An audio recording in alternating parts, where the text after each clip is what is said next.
Bonjour. Salut. Alors, la dernière fois, tu me disais que tu voulais parler des unités? Oui, et pour deux raisons. La première, c'est que lors d'une de tes démos, t'es planté d'unité. Ah bon? Mhm. Je te montre le passage? Ça nous indique un petit peu plus de 175 milliohms.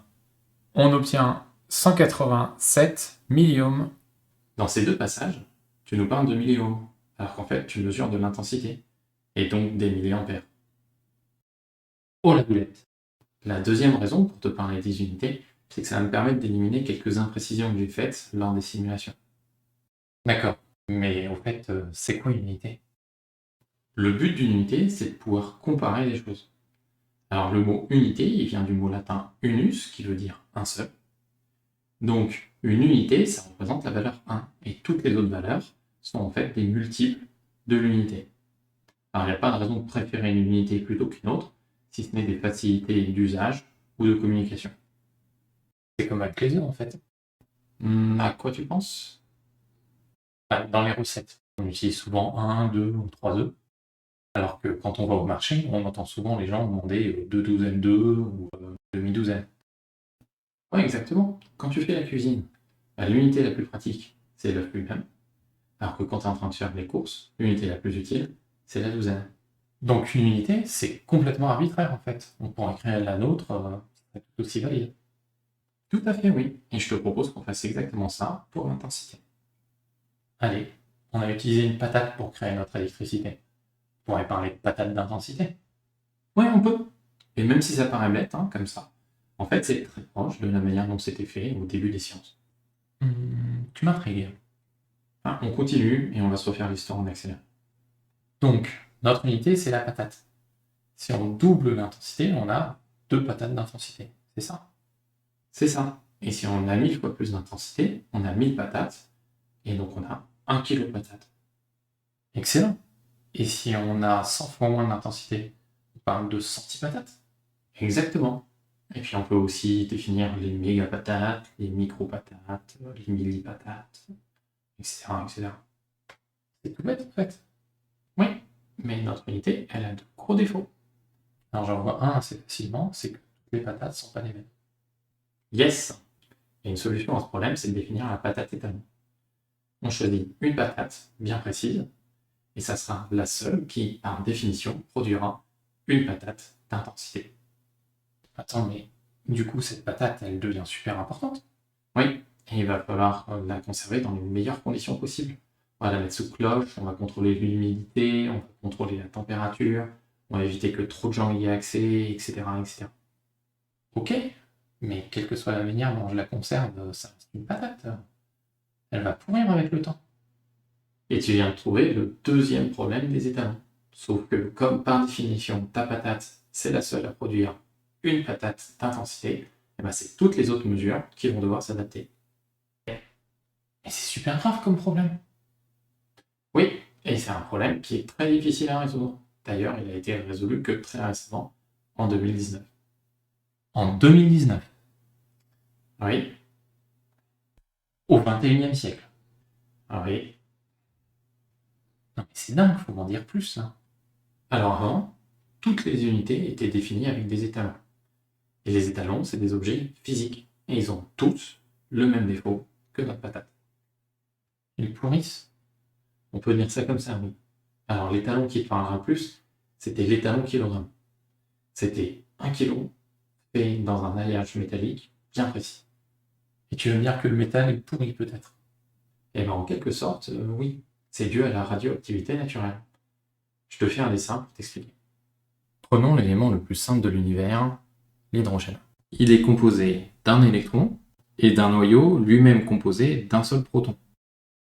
Comme tous les éléments de l'univers, l'hydrogène existe en différentes versions. Chaque version a un nombre de neutrons différent. C'est ce qu'on appelle des isotopes. Or, la grande majorité des isotopes sont instables, car ils ont trop ou pas assez de neutrons. Et ceux qui en ont trop vont finir par s'en débarrasser d'une manière ou d'une autre. Et c'est ce qu'on appelle la radioactivité. Et les électrons, ça a une masse. Donc le fait que les isotopes contenus dans l'étalon changent, fait que sa masse change. Et du coup, l'effet est le même qu'avec notre patate qui pourrit. Et comment on résout le problème?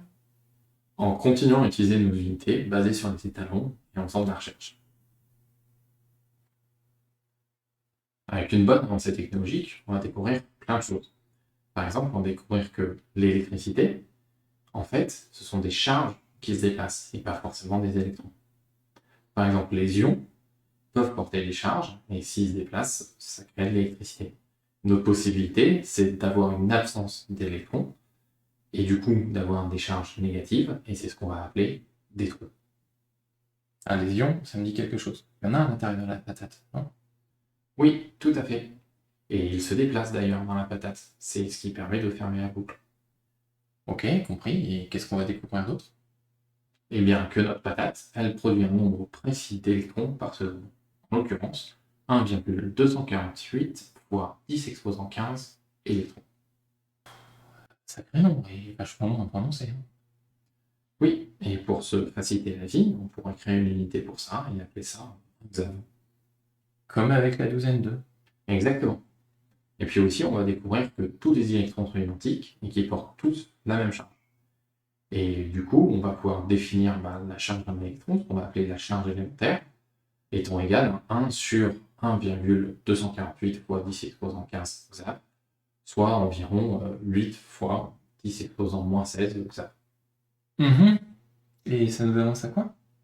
Eh bien, on vient de trouver une constante de l'univers, à savoir la charge élémentaire. Et du coup, maintenant, l'astuce, c'est d'inverser la relation entre l'unité et la constante, de manière à descendre côté arbitraire au niveau de la constante. Et on a donc une nouvelle définition pour la patate, à savoir la patate vaut 1,248 fois 10 exposant 15 charges élémentaires par seconde, soit 1 xav par seconde. Malin, ça permet de ne pas toucher aux unités au moment du changement, et pourtant d'avoir une unité qui est stable dans le temps. Exactement. Et maintenant, il n'y a plus qu'à convaincre tous les scientifiques de la Terre d'utiliser notre unité pour qu'ils parlent de la même chose. Et ça existe déjà, c'est ce qu'on appelle le système international d'unités. Et ça marche comment? Il y a deux types d'unités. Les unités primaires, qui depuis 2019 sont toutes définies en fonction des constantes de l'univers, et les unités dites dérivées, qui sont bien utiles dans plein de contextes et qui peuvent toutes être amenées à des unités primaires. Et il y en a combien des unités primaires? La seulement 7.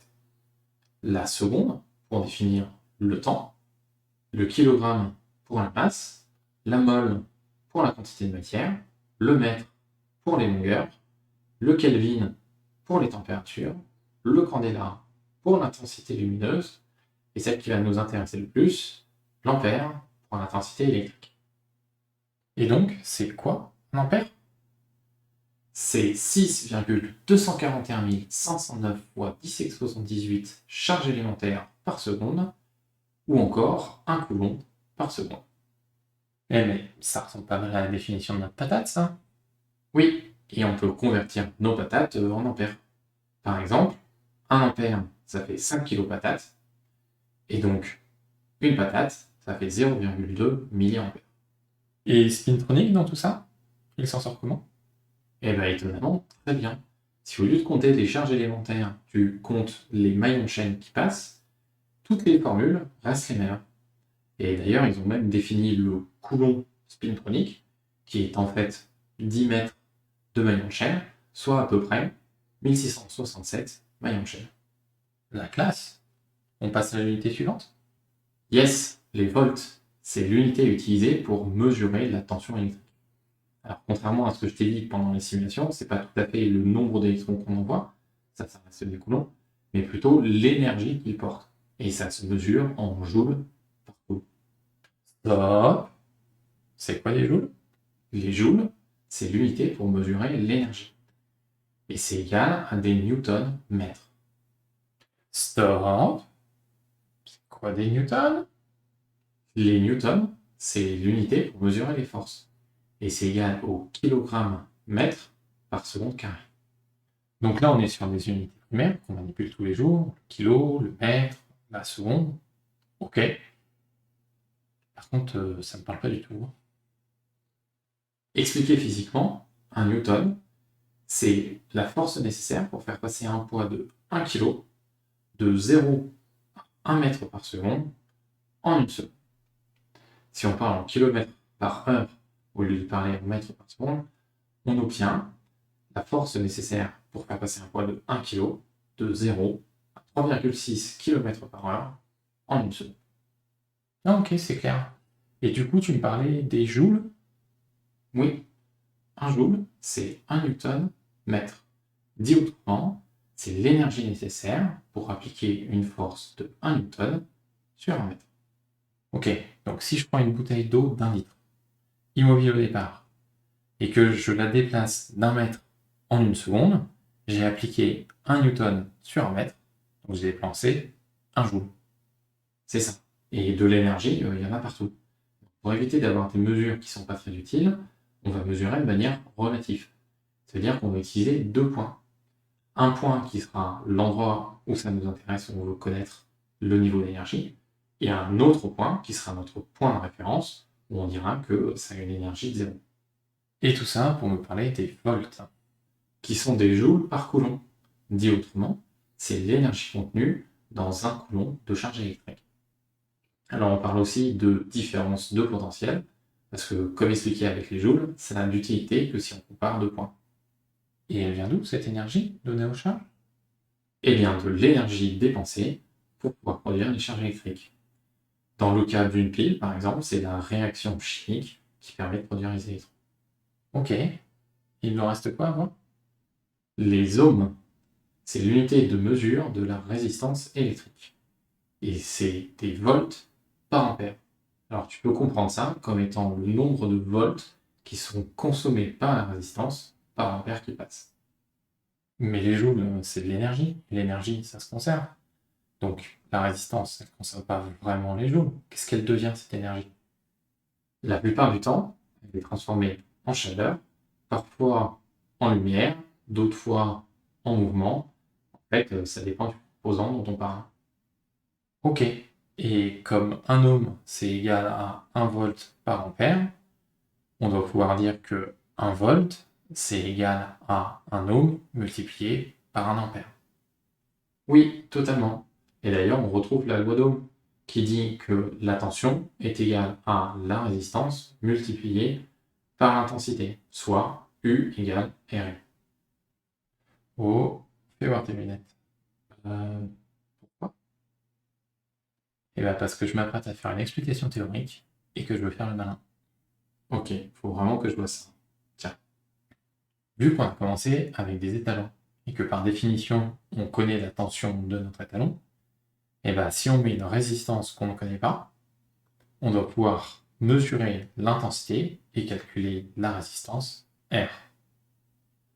Oui, et on obtient un ohmmètre comme ça.